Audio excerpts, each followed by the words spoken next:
exercise number 2.2 question number 3 given la solve -3 mod x plus 5 is less than or is equal to -2 அப்படின்னு கொடுத்துருக்காங்க.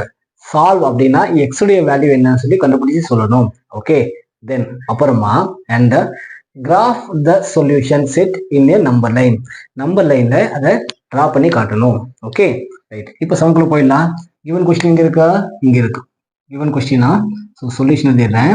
givenல -3 modulus of x plus 5 is less than or is equal to -2 அப்படின்னு இருக்கு.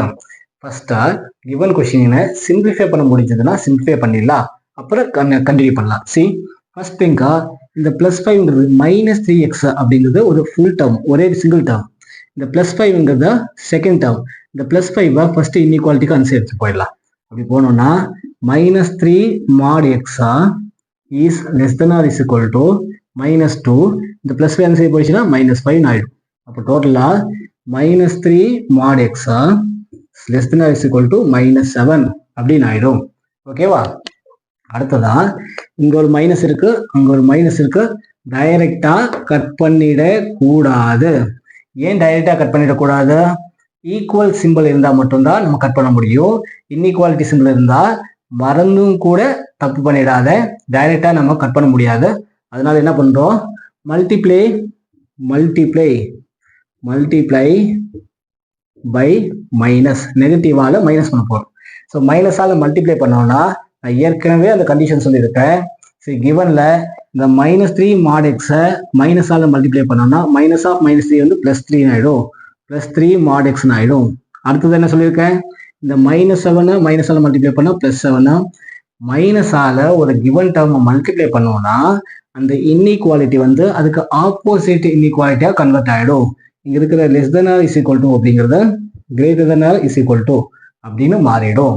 ஓகேவா? Right, இப்போ ஃபர்தரா இங்க இருக்கிற 3 நம்ம ஈக்குவல் டுக்கு அந்த சைடு எடுத்துட்டு போகலாம், இந்த இன்இக்வாலிட்டிக்கு அந்த சைடு எடுத்துட்டு போகலாம். ஓகேவா?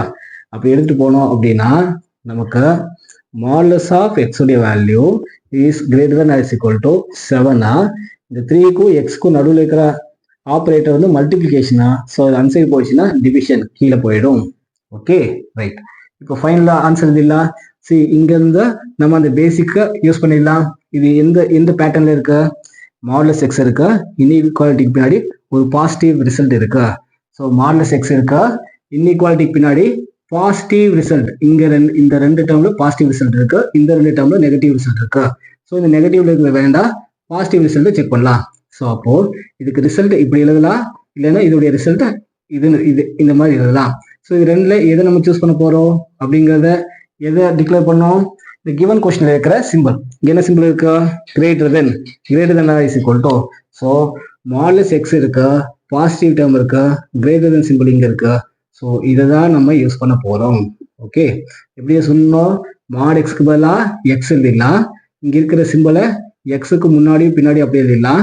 இங்க இருக்கிற கான்ஸ்டன்ட்டை ஒரு பாசிட்டிவ் கான்ஸ்டன்ட் ரைட் சைடும், நெகட்டிவ் கான்ஸ்டன்ட்டை லெஃப்ட் சைடு எழுதணும். ஸோ அப்போ இது என்ன எழுதலாம்? இந்த மாடுலஸ் எக்ஸ்க்கு பதிலாக எக்ஸ் எழுதிடலாம். இங்க இருக்கிற சிம்பிளை அப்படியே எழுதிடலாம். Greater than or equal to அதே எக்ஸுக்கு right hand side left hand side எழுதிடலாம்.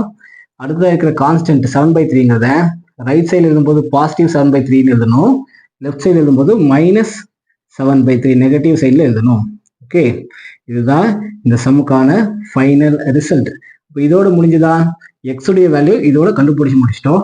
ஆனால் என்ன கேட்டிருக்காங்க? அண்ட் கிராஃப் த சொல்யூஷன் அப்படின்னு கேட்டிருக்காங்க. அதாவது அதை கிராஃப் ஷீட்டை நம்பர் லைன்ல டிரா பண்ணி காட்டணுமாமா. ஸோ நான் இப்போ கிராஃப்ல நம்பர் லைன்ல மென்ஷன் பண்ணி காட்ட போறேன். -∞ இருந்து +∞ வரைக்கும் இருக்கு. ரைட், இப்போ எக்ஸ் உடைய வேல்யூ ஒரு value negative value -7/3 negative value, 7/3 positive value. First வந்து நெகட்டிவ் வேல்யூ எழுதிடலாம், -7/3. அடுத்ததா பாசிட்டிவ் வேல்யூ எழுதிடலாம், +7/3. ஓகே, அடுத்ததா கேர்ஃபுல்லா லிசன் பண்ணிக்கோ. இங்க greater than or is equal to அப்படின்னு கொடுத்துருக்காங்க, இங்கேயும் greater than or equal to அப்படின்னு கொடுத்துருக்காங்க. அப்படின்னா இங்க இருக்கிற டாட்டட் பாயிண்ட் இருக்கு இல்லையா, இந்த dotted point greater than or is equal to வந்ததுனால இதை நல்லா டாட்டட் லைனா நல்லா ஷேட் பண்ணிக்கோ. Dotted point. டாட்டட் பாயிண்ட்னா என்ன மீனிங்கா? க்ளோஸ் இன்டர்வல் அப்படின்னு மீனிங். புரியுதா? அப்படின்னா therefore x belongs to x எதுக்குள்ள இருக்கும்?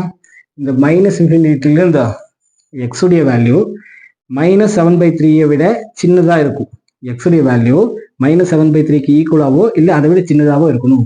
ஸோ -7/3 இருக்க அதை விட சின்ன நம்பரா இருக்கணும்னா அது இந்த சைடு தான் இருக்கும். Okay, right. அதே மாதிரி இது x உடைய வேல்யூ 7/3 விட பெரிய நம்பரா இருக்கணும் அப்படின்னா 7/3 விட பெரிய வேல்யூவா இந்த சைடு இருக்கும். ஸோ இந்த டயக்ராம் பார்த்து நம்ம இந்த எக்ஸை ஃபில் பண்ணிடலாம். therefore x belongs to -∞ -7/3 வரைக்கும், -∞ -7/3 வரைக்கும். ஓகே, ஸோ மைனஸ் அது ஜென்ரல் டேர்முனால ஓப்பன் பிராக்கெட், இங்க டாட்டட் பாயிண்ட் வச்சிருக்க அதனால க்ளோஸ் இன்டர்வல்.